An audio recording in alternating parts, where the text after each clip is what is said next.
নমস্কার, আমি সর্বরী রুদ্র। আমার চ্যানেল ভবঘুরে আজ আমি ঘুরতে ঘুরতে চলে এসেছি বহরমপুরে রঘুনাথতলার রাম সীতা মন্দিরে। চলুন আমার সঙ্গে, চলুন দর্শন করবেন। চলুন, আপনারা যারা হাওড়া থেকে আসবেন তারা হাওড়া টু আজিমগঞ্জ ট্রেনে চেপে খাগড়াগড় রোডে স্টেশনে নেমে তারপর সেখান থেকে বহরমপুর বাস স্ট্যান্ড আসবেন এবং বহরমপুর বাস স্ট্যান্ড থেকে টোটোয় করে রঘুনাথতলা রাম সীতা মন্দির আসবেন। চলুন আমরা যাই মন্দিরের উদ্দেশ্যে। চারিদিকে নিস্তব্ধ নিরিবিলি পরিবেশ, জনমানব বিশেষ নেই বললেই চলে। আর দেখুন সামনেই কীরকম প্রাচীন বটবৃক্ষ, কত ঝুড়ি নেমেছে।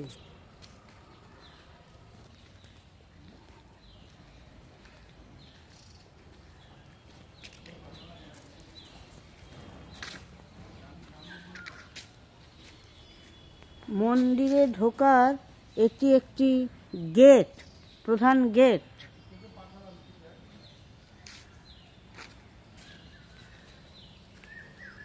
বিরাট বড় বড় ঝুড়ি নেমেছে বট গাছে।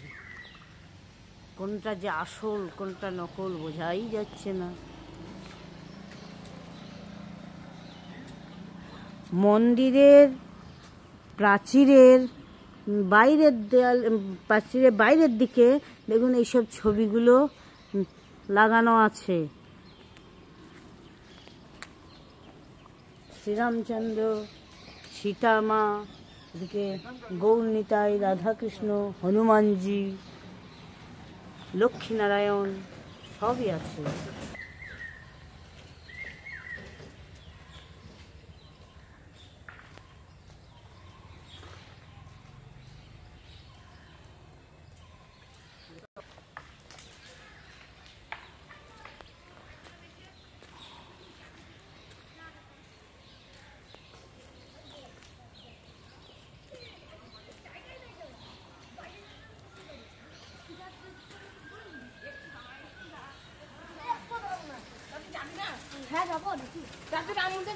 মন্দিরের আরেকটি গেটের পাশে হনুমানজির ছবি।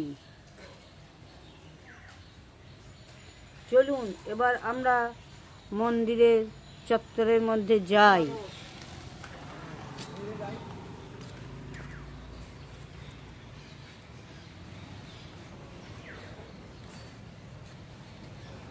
মন্দিরের নিজস্ব কোনো চাষযোগ্য জমি নেই, তবে মন্দিরটি 6.5 বিঘা জমির উপর রয়েছে।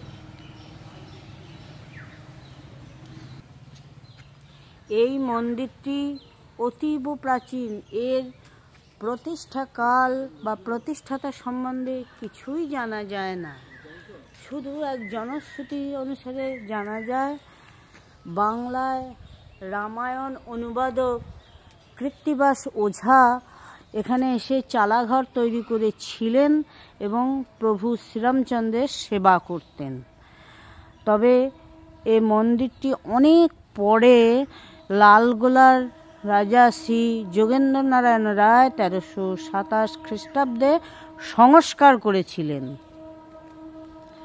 আর এখানে 9:30টার সময় সকালে পূজার সময় 9:30 থেকে 10:30, আবার বৈকালে খোলা হয়, তাছাড়া খোলা থাকে না।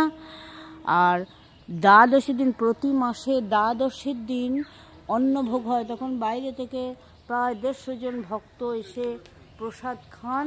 সেই জন্য তখন সারাদিন খোলা থাকে, সকাল 6টা থেকে রাত 9টা পর্যন্ত সেই দ্বাদশীর দিন খোলা থাকে। আর এখানে রামনবমীর সময় আগে 1 দিন ব্যাপী মেলা হতো, এখন 3 দিন করা হয়েছে। তখন গান বাজনা কীর্তন হয় এবং নামযজ্ঞ হয়। নামযজ্ঞের সময় তখন 300 জন ভক্ত প্রসাদ পান। রামনবমীর ঠিক 1 মাস পরেই পালিত হয় সীতা নবমী। তখনও 1 দিন ব্যাপী মেলা হয় এখানে। তখনও গান বাজনা, তারপরে কীর্তন প্রভৃতি হয়।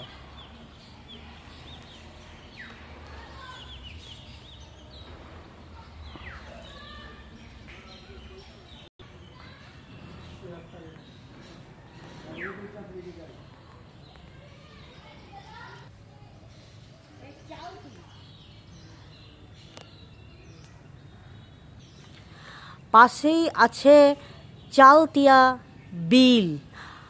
প্রায় 600 বছর আগে সেটি গঙ্গার সঙ্গে যোগ ছিল, এখন আর নেই। চলুন একবার ওখানেও চলুন।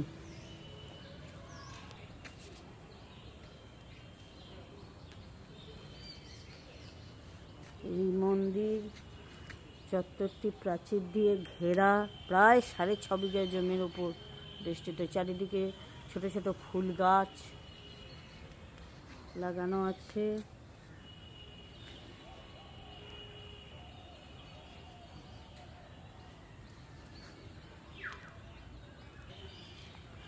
এটি নাট মন্দির।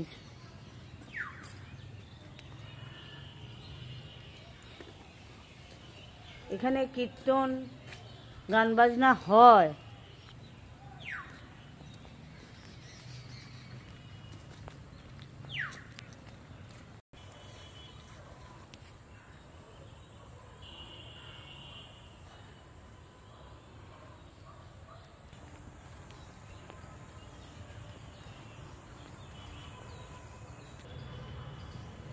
এই সেই চালতিয়া বিল, যার যোগ প্রায় 600 বছর আগে গঙ্গার সঙ্গে ছিল, তবে এখন আর নেই। ঠিক মন্দিরের পাশেই রয়েছে এই চালতিয়া বিল।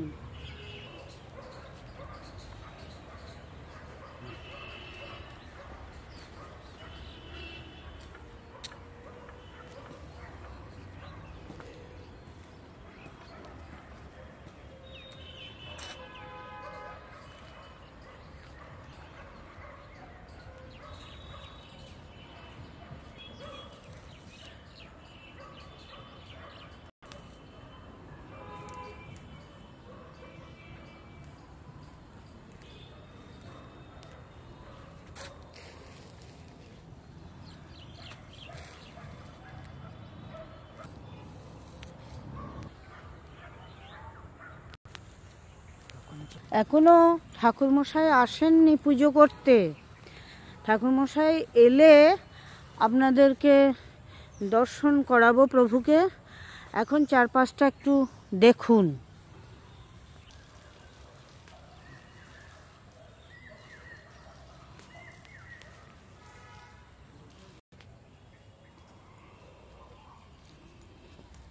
মন্দিরের দেয়ালের পাশে পাশেই এই ফুল গাছগুলি লাগানো হয়েছে। খুব সুন্দর সুন্দর ফুলও হয়েছে।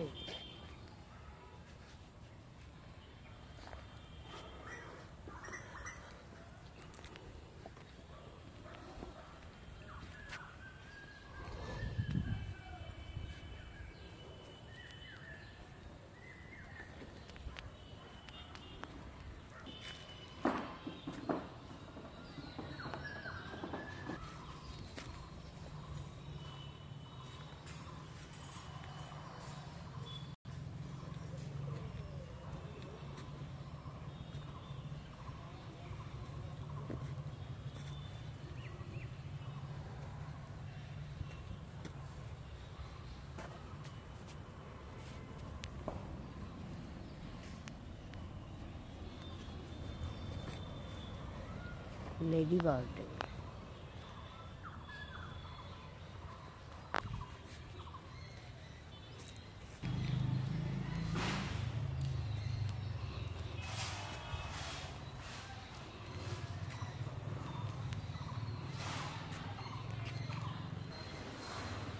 মন্দিরের ঠিক পাশেই সংলগ্ন আছে একটি শিব মন্দির। চলুন একবার দর্শন করি।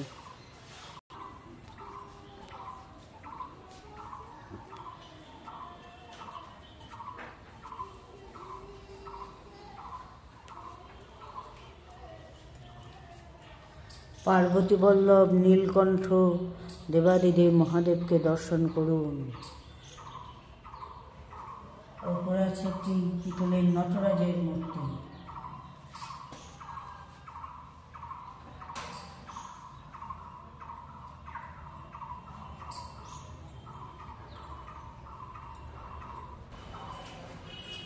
চড়কে পুজো হয়, তবে এখানে হয় না, পুজো হয়।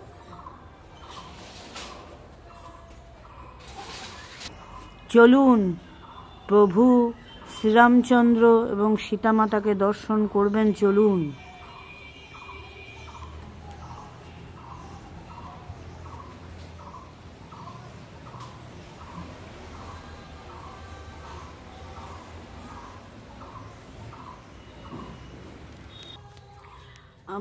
আপনারা প্রভু শ্রীরামচন্দ্র এবং সীতামাতাকে দর্শন করুন।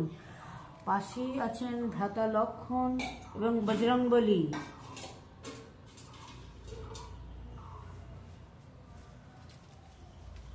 বহুত পুরনো মন্দির এটা, বহুত পুরনো। 100 বছর আগে লালগোলার রাজা যোগেন্দ্র নারায়ণ রাও এটাকে সংস্কার করেছিল, দিয়ে রামচন্দ্রকে নিয়ে যাওয়ার চেষ্টা করেছিল, পারেনি। কোথায় নিয়ে যেতে চেয়েছিল? ওখানে লালগোলাতে। মূর্তি তোলা যায়নি, মূর্তি তুলতে পারেনি।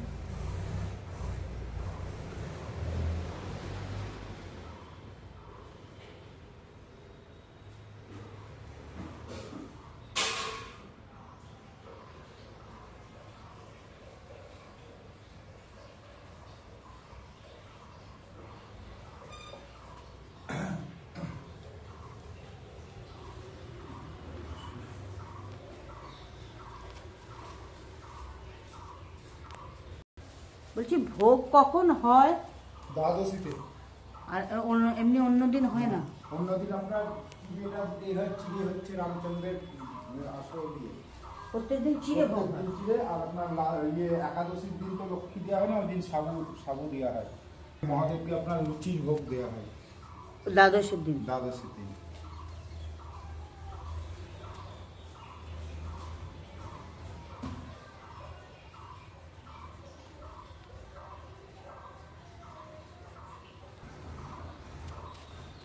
আর রামনবমী সীতা নবমী ছাড়া এখানে কোন উৎসব পালিত হয়?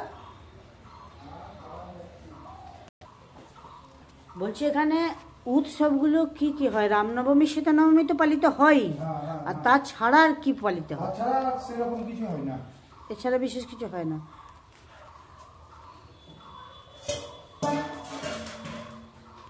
পূর্ণিমাতে পুজো হয় যে। পূর্ণিমাতে পুজো হয় না, আপনার মলিদা টলিদা করে দেওয়া হয়। আর ওইটা হচ্ছে আপনার রামশিলা, অযোধ্যা থেকে নেওয়া হয়, এনে দিয়েছিল। কোথায়? ওই পাশে যেটা আছে। আচ্ছা, কাঠাল পাদুকার পাশে। হ্যাঁ, ওটা রামশিলা। রামশিলা অযোধ্যা থেকেই আনা হয়েছে।